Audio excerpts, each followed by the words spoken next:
歡迎大家收睇。承接翻上一條影片呢，嗰位男士就問佢申請咗嗰份工作會唔會有機會去面試。起卦當日呢，就係乙巳年嘅7月24日。咁呢2日之後呢 HR 就叫佢7月30號去面試。但係面完試之後超過1星期呢，都未有任何回覆咯。咁佢就開始有啲惆悵，就叫我去起多支卦，睇下有冇咩進展。咁呢，就係起出咗面前呢支卦，個定題呢，就係問面完試之後會唔會成功，會唔會有機會去第2 round 或者甚至乎有 offer。起卦嘅時間就係乙巳年嘅甲申月戊申日，得出咗火天大有，化雷澤歸妹。咁因為今次呢都係問事業，所以呢用神呢都係官鬼爻。咁今次官鬼爻呢就去咗上爻應爻喎。咁啱啦，即係代表我哋今次呢起卦準啦。我哋問事應爻係官鬼，咁應爻係自火，火係可以生到細爻呢個神土嘅。咁啱啦，第一步係加分嘅，同埋細爻，因為我哋問事呢，今次嘅問題係會唔會有 second in 或者有 offer 啊嘛。咁而父母就係代表文書啊、合約咁嘅嘢，所以呢一度呢都係準嘅。好啦，咁都係加分嘅。咁睇完呢一個細應關係之後呢，我哋要睇下細同應呢兩支爻，大家嘅力量係強定係弱。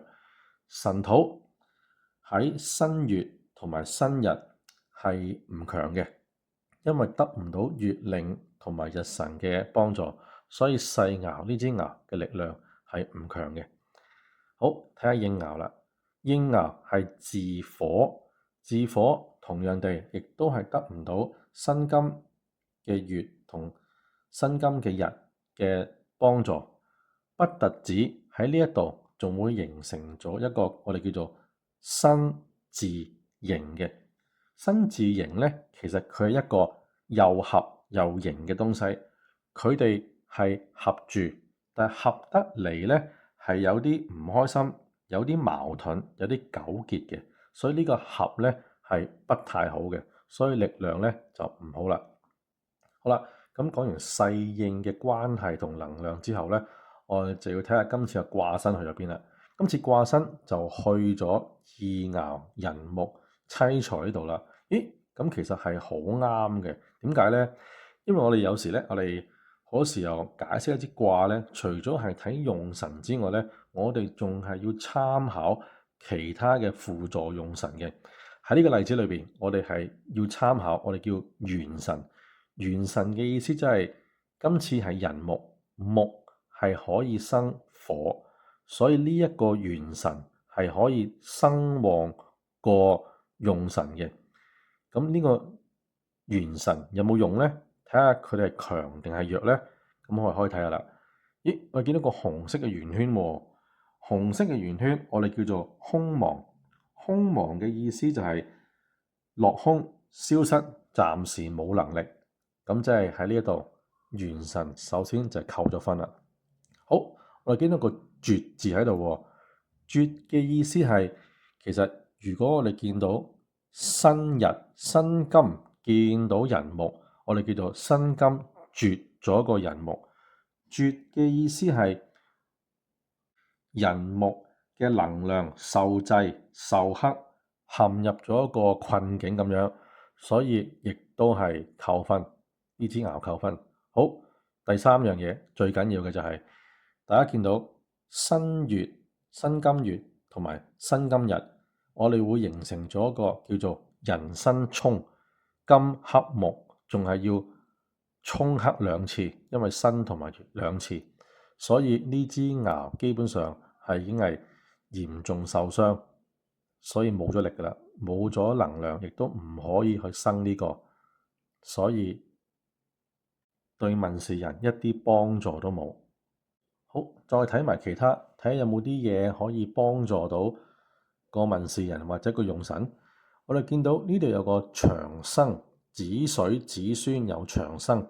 長生嘅意思其實就係當申日見到子水，我哋叫長生。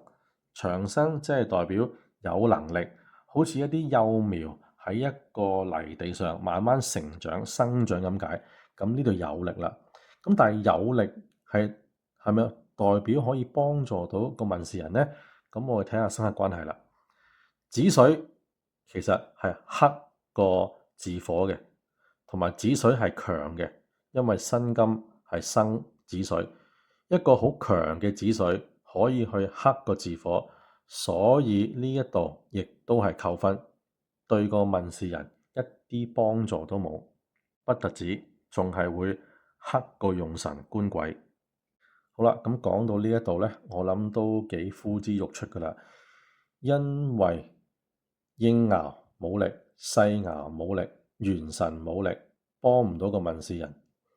咁但係因為今次呢支卦係有變卦嘅，我哋可以睇埋變卦，睇下有冇幫助先。好啦，世爻父神土動化咗父母同埋丑土，丑土同埋神土，大家都係屬土。咦？咁今次可唔可以做到一個同氣拱符呢？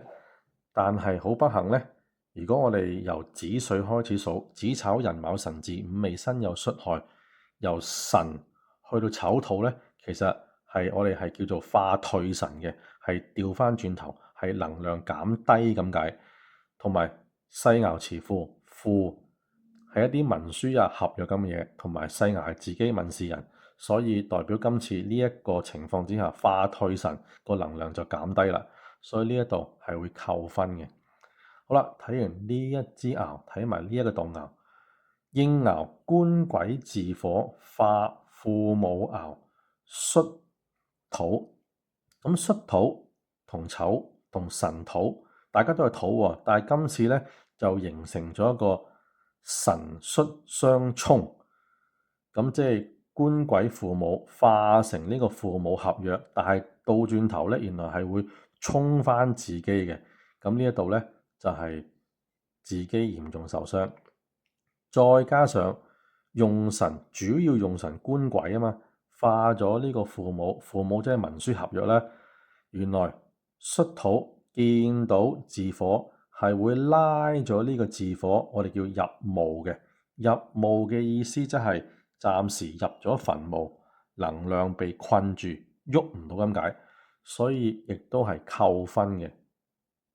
係啦，所以綜合以上所講嘅咁多點，由本卦去到變卦，變卦亦都幫助唔到嗰個問事人，所以咧我都當日咧都好肯定話俾問事人知，今次呢次面試咧係失敗告終啦，唔會有第二 round interview，亦都唔會有 offer 啦。咁結果咧起完呢支卦之後咧，大概去到8月中度咧，個問事人就話翻俾我知，終於收到 HR 嘅 email 啦，就話俾佢聽，佢今次失敗咗啦，佢哋揀咗第二個去做呢份 job。好啦，呢一個就結果啦。不過其實咧，我哋仲可以喺呢一支爻裏邊咧，再睇多啲嘢嘅。我哋可以睇下兄弟爻，即係嗰個競爭者係咩情況。上次支卦兄弟競爭者係強嘅，今次兄弟係持酉金。咁酉金強唔強咧？酉金喺新月同新日，因為辛金同埋酉金大家都係屬金，所以能夠做到個同氣拱符嘅，所以亦都係代表兄弟競爭者好強嘅，個力量好強，自己好有料嘅。再加上我哋睇埋變卦，因為變卦係變咗兩個都係土，戌土同埋丑土，兩個都係土，同時地係對呢個兄爻係可以形成一個土生金嘅作用嘅，所以今次我哋好明顯係睇到佢哋競爭者係非常非常之強，所以亦都可以解釋到點解間公司最後揀咗第二個而唔揀呢個問事人。好啦，今次個影片係咁多，多謝收看。